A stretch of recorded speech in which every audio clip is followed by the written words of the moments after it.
بسم الله الرحمن الرحيم.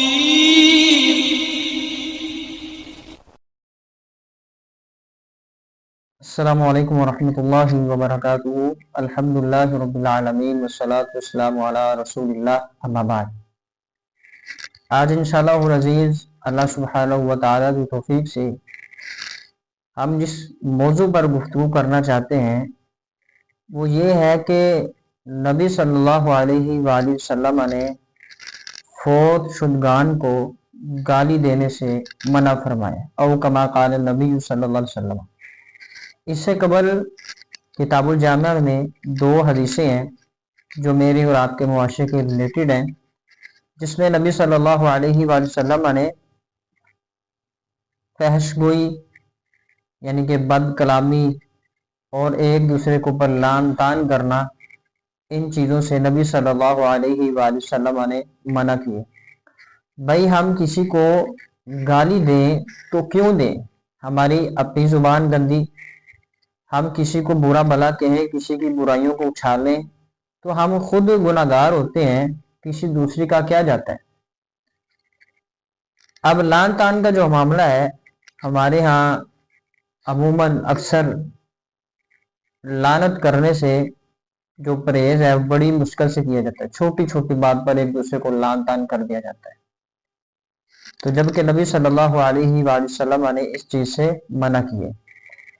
ہاں کچھ لوگ مختص ہیں جن کو لعنت کرنا جائز ہے، جیسے کہ فلعنۃ اللہ علی الکافرین، اللہ فرماتے ہیں کہ کافروں کے اوپر لعنت ہے. فلعنۃ اللہ، اللہ کی لعنت ہے، علی الکافرین، کافروں پر. اور اسی طرح قل یا ایھا الکافرون، اللہ سبحانہ وتعالی نے کافروں کا نام لیا. خیر اس میں تو اللہ سبحانہ وتعالی نے کفار کی عبادت کا ذکر کیا. اور اسی طرح نبی صلی اللہ علیہ وآلہ وسلم کہا کرتے تھے اللہم لعن فلانا، اللہم لعن فلانا، اللہ تو فلاں کے اوپر لعنت کر، فلاں کے اوپر لعنت کر. تو یہاں سے مراد مشرکین مکہ تھے جو نبی صلی اللہ علیہ وآلہ وسلم کو تکلیف پہنچایا کرتے تھے، تنگ کیا کرتے تھے، دین کا نقصان کیا کرتے تھے. تو خیر کسی مسلمان بھائی کو، مومن بھائی کو، بہن کو لعن طعن کرنا، گالی دینا، یہ نبی صلی اللہ علیہ وآلہ وسلم کی تعلیم نہیں ہے. اب ہم چلتے ہیں اس حدیث کی طرف جس میں رسول اللہ صلی اللہ علیہ وآلہ وسلم نے مردوں کو برا بھلا کہنے سے منع فرمایا. اللہ کے نبی صلی اللہ علیہ وآلہ وسلم نے فرمایا، اس حدیث کی راویہ حضرت عائشہ رضی اللہ تعالیٰ عنہ ہے اور یہ روایت سے بخاری کی ہے. نبی صلی اللہ علیہ وسلم فرماتے ہیں لا تسبوا الاموات، تم مردوں کو گالیاں نہ دو. اب کوئی مر گیا ہے اس کو گالیاں دینا یہ نبی صلی اللہ علیہ وآلہ وسلم کی تعلیم نہیں. بھائی گالیاں دینی ہے تو اس کے 2 پہلو ہیں. ہم گالی دے رہے ہیں تو جو اس کے وہ رسا ہیں، زندہ ہیں، ہم ان کو تکلیف پہنچا رہے ہیں. ہم ان کو کیا کر رہے ہیں؟ تکلیف پہنچا رہے ہیں فوت شدگان کو گالی دے کر. اور دوسرا یہ کہ نبی صلی اللہ علیہ وآلہ وسلم نے اس چیز سے منع کر دیا. جب ایک چیز سے رسول اللہ صلی اللہ علیہ وآلہ وسلم نے منع کر دیا ہے تو میرے لیے، آپ کے لیے بالاولا فرض ہے کہ ہم مردوں کو نہ گالیاں دیں، نہ برا بھلا کہیں، نہ ہم ان کی چغلیاں کریں، نہ ان کی برائیاں بیان کریں، بلکہ ان کی اچھائیوں کا تذکرہ کرنا چاہیے. یہ عام مسلمان بندے کی بات ہے، عام مسلمان بندے. تو پھر صحابہ کرام رضوان اللہ علیہ مجمعین کا نام لے لے کر ان کو برا بھلا کہنا، ان کو گالیاں دینا، یہ تو کفر ہے، حرام ہے. تو اللہ سبحانہ وتعالی مجھے اور آپ کو صحابہ کرام رضوان اللہ علیہ مجمعین کی تکریم، عزت، ان کا دفاع کرنے کی توفیق عطا فرمائے، اور جو اس چیز کا شکار ہیں اللہ سبحانہ وتعالی ان کو ہدایت عطا فرمائے. آگے فرمایا فَإِنَّهُمْ قَدْ افضوا الی ما قدموا، تحقیق وہ اس چیز کو پہنچ چکے ہیں جو کچھ بھی انہوں نے کیا. یعنی کہ مردوں نے جو کچھ بھی کیا، اچھائیاں کی، برائیاں کی، جو کچھ بھی کیا ہے، اللہ کے نبی صلی اللہ علیہ وآلہ وسلم فرماتے ہیں کہ وہ اس چیز کو پہنچ چکے ہیں. یعنی کہ وہ وہاں پہنچ چکے ہیں جو کچھ بھی انہوں نے نیک اعمال کیے، تو وہ جنت میں ہیں، اگر وہ سزا کے مستحق ہے تو ان کو سزا مل رہی ہے، تو تمہارا برائیاں کرنا یہاں پہ بنتا نہیں ہے۔ تو نبی صلی اللہ علیہ وآلہ وسلم نے مجھے اور آپ کو فوت شدگان کو گالی دینا، ان کو برا بلا کہنا، ان کی برائیاں بیان کرنا، اس چیز سے بھی نبی صلی اللہ علیہ وسلم نے منع فرمایا۔ اگلی حدیث ہے، اس کے راوی حضرت حذیفہ رضی اللہ تعالیٰ عنہ ہے، وہ کہتے ہیں کہ نبی صلی اللہ علیہ وسلم فرمایا کہ عیب جوئی، لوگوں کی برائیاں ڈھونڈنے والا، لا يدخل الجنت قطات، لوگوں کی برائیاں ڈھونڈنے والا، عیب جوئی کرنے والا جنت میں نہیں جائے گا۔ بھئی ہمیں کیا ضرورت ہے ہم کسی کی چغلیاں کریں، کسی کی برائیوں کو تلاش کر کے پھر اس کو معاشرے کے اندر پھیلا دیں کہ فلاں جو ہے وہ یہ بھی ہے، وہ یہ بھی ہے، وہ چور ہے، ڈکیٹ ہے، زانی ہے، بدکار ہے، شرابی۔ بھائی ہمیں کیا ضرورت ہے کسی کی برائی کو ڈھونڈ کر کے اس کو اپنی سوسائٹی میں پھیلا دینا، بلکہ اگر آپ کو کوئی چیز کسی کے بارے میں پتہ چلتی ہے اس کے اوپر پردہ ڈال دیں، کسی کو بتائیں نا۔ من ستر المسلمہ، جو کسی مسلمان کا عیب چھپائے گا اللہ کل قیامت والے دن اس کا عیب چھپائے گا۔ تو اگر آپ چاہتے ہیں کہ میرے اور آپ کے عیب کل قیامت والے دن چھپائے جائیں تو دنیا کے اندر لوگوں کے عیب جو ہے وہ ان کو چھپانے کی کوشش کریں، کسی کو بھی کسی کا عیب جو ہے وہ نہ بتائیں، نہ عیا کریں، بلکہ اس کے اوپر پردہ ڈالیں۔ اسی کے آگے نبی صلی اللہ علیہ وآلہ وسلم غصے کے متعلق فرماتے ہیں۔ اب یہ جو ہم روایت پڑھنے جا رہے ہیں یہ روایت سندن تو ضعیف ہے، لیکن شواہد کے ساتھ یہ حدیث نبی صلی اللہ علیہ وآلہ وسلم سے مرفوع ثابت ہے، مروی ہے۔ او کما قال نبی صلی اللہ علیہ وسلم، نبی صلی اللہ علیہ وسلم فرماتے ہیں جو شخص اپنے غصے کو روک لے اللہ تعالیٰ اس سے اپنا عذاب روک لے گا۔ آپ کے اندر طاقت ہے، آپ غصے میں ہیں، اور طاقت اتنی کہ آپ اپنے غصے کا بدلہ لے سکتے ہیں، اس حال میں آپ اپنے غصے کے اوپر قابو کرتے ہیں، کنٹرول کرتے ہیں، تو نبی صلی اللہ علیہ وآلہ وسلم فرماتے ہیں کہ اللہ کل قیامت والے دن آپ سے عذاب کو روک لے گا۔ تو غصے کے متعلق ہم پچھلی کلاسز میں پڑھ چکے ہیں کہ نبی صلی اللہ علیہ وسلم نے کئی صحابہ نے جب فرمایا کہ یا رسول اللہ صلی اللہ علیہ وسلم ہمیں کوئی نصیحت کرے تو آپ نے فرمایا کہ لا تغضب لا تغضب، تو غصہ نہ کر، تو غصے کے اوپر کنٹرول کرنے کی کوشش کریں۔ اگر آپ چاہتے ہیں کہ اللہ کل قیامت والے دن آپ سے اپنا عذاب روکے تو آپ آج ہی سے غصے کے اوپر کنٹرول کرنا شروع کر دیں، اس لیے سے کہ کل قیامت والے دن جس دن کوئی کسی کے کام نہیں آئے گا، اللہ اس دن ہم سے اپنے عذاب کو روک لے۔ اس سے آگے جو روایت ہے حضرت ابو بکر صدیق رضی اللہ تعالیٰ عنہ اس حدیث کے راوی ہیں، فرماتے کہ رسول اللہ صلی اللہ علیہ وسلم فرمایا لا يدخل الجنت خب ولا بخیل ولا سی الملائکہ۔ اب یہ روایت ضعیف ہے، لیکن ہم پھر بھی اس کا ترجمہ کر دیتے ہیں کہ نبی صلی اللہ علیہ وسلم نے فرمایا کہ دھوکے باز، بخیل، یہ جو لوگ ہیں یہ جنت میں نہیں جائیں گے۔ بخیلی، کنجوسی، اس کی مذمت جو ہے ہم پیچھے پڑھ چکے ہیں، اور دھوکے کے متعلق بھی ہم پیچھے پڑھ چکے ہیں کہ دھوکہ بھی نہیں دینا چاہیے اور نہ ہی ہمیں بخیلی کرنی چاہیے۔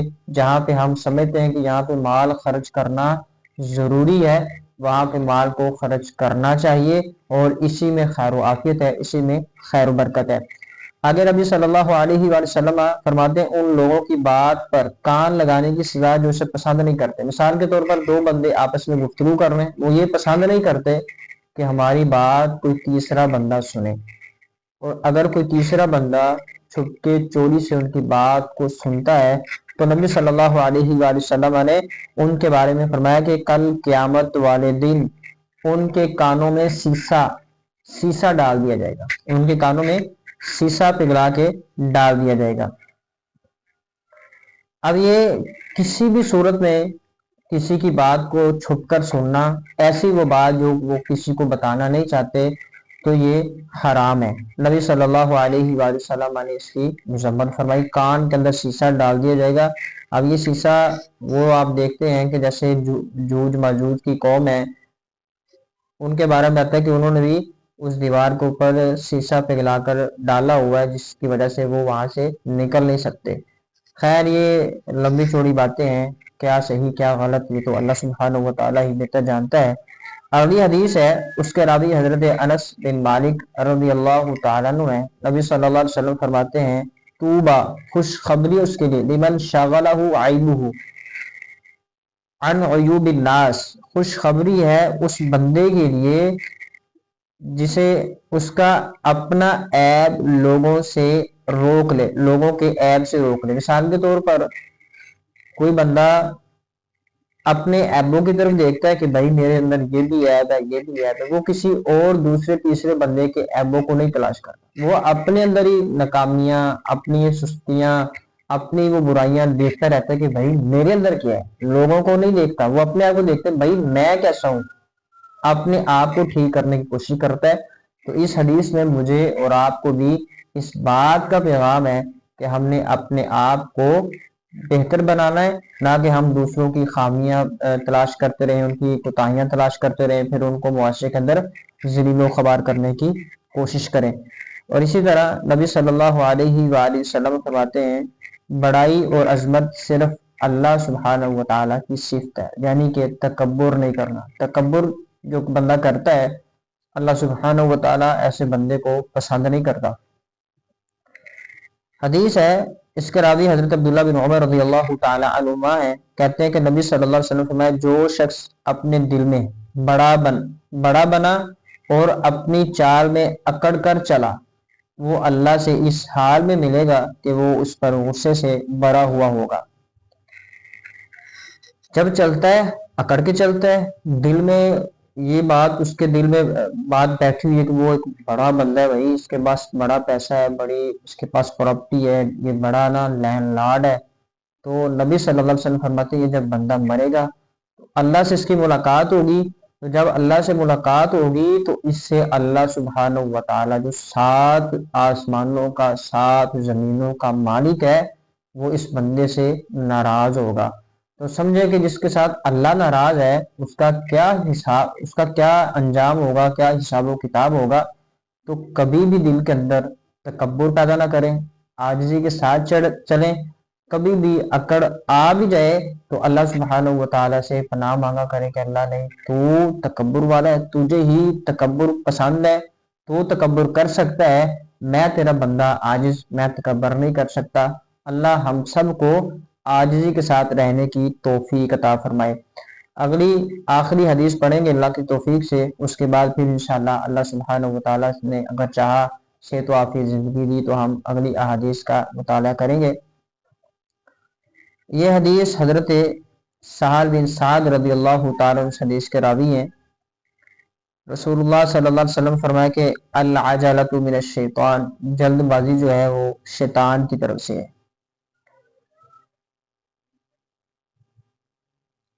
اب یہ حدیث جو ہے یہ حدیث ضعیف ہے۔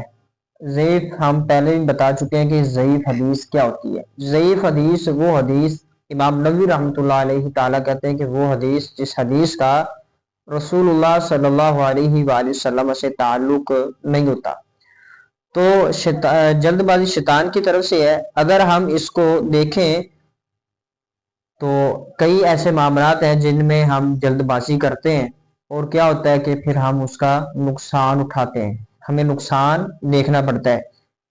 یقیناً تمہیں 2 خصلتیں ہیں جن سے اللہ محبت کرتا ہے، بردباری اور ٹھہر کر سوچ سمجھ کر کام لینا۔ اب یہ صحیح مسلم کے اندر روایت ہے، پچھلی جو ہم نے پڑھی کہ العجلۃ من الشیطان، جلد بازی شیطان کی طرف سے، روایت ضعیف ہے۔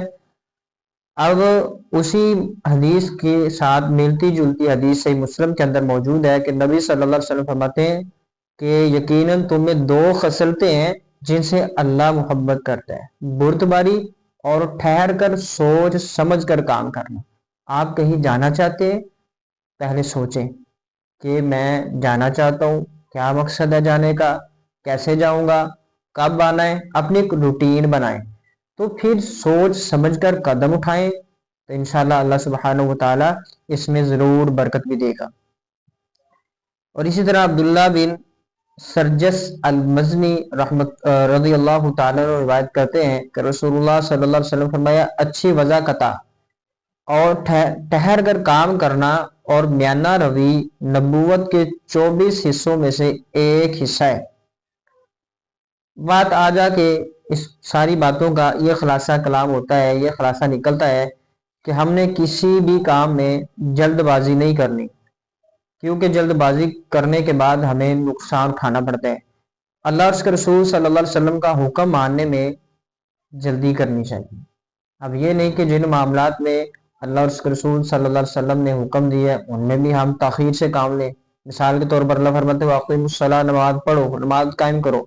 اب ہم کہیں کہ بھائی جلدی نہیں کرنی، نبی صلی اللہ علیہ وسلم نے جلدی کرنے سے منع کیا، نہیں، یہاں پہ ہم نے جلدی کرنی ہے۔ جو اللہ اور اس کے رسول صلی اللہ علیہ وسلم کا پیغام ہے، حکم ہے، اس کو ماننے میں ہم نے جلدی کرنی ہے۔ جیسے کہ مثال کے طور پر ایک جنگ ہوئی، جنگ میں صحابہ کرام رضوان اللہ علیہ مجمعین نے، وہ اس وقت گدے حلال تھے، گدے کو ذبح کیا، اس کا کھانا سارا کچھ تیار ہو چکا ہے۔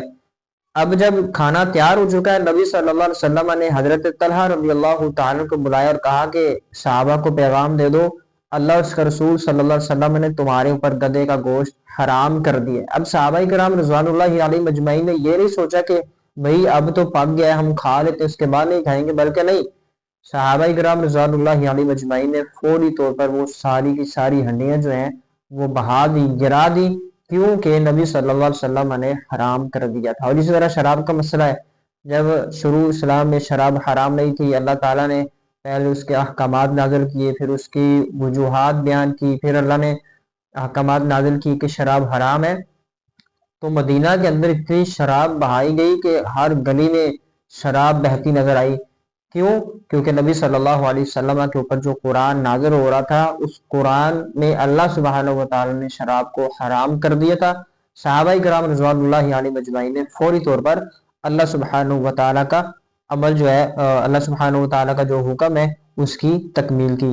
تو اللہ سبحانہ و تعالی سے دعا کہ اللہ تعالیٰ مجھے اور آپ کو صحیح معنوں میں کتاب و سنت پر عمل کرنے کی توفیق عطا فرمائے۔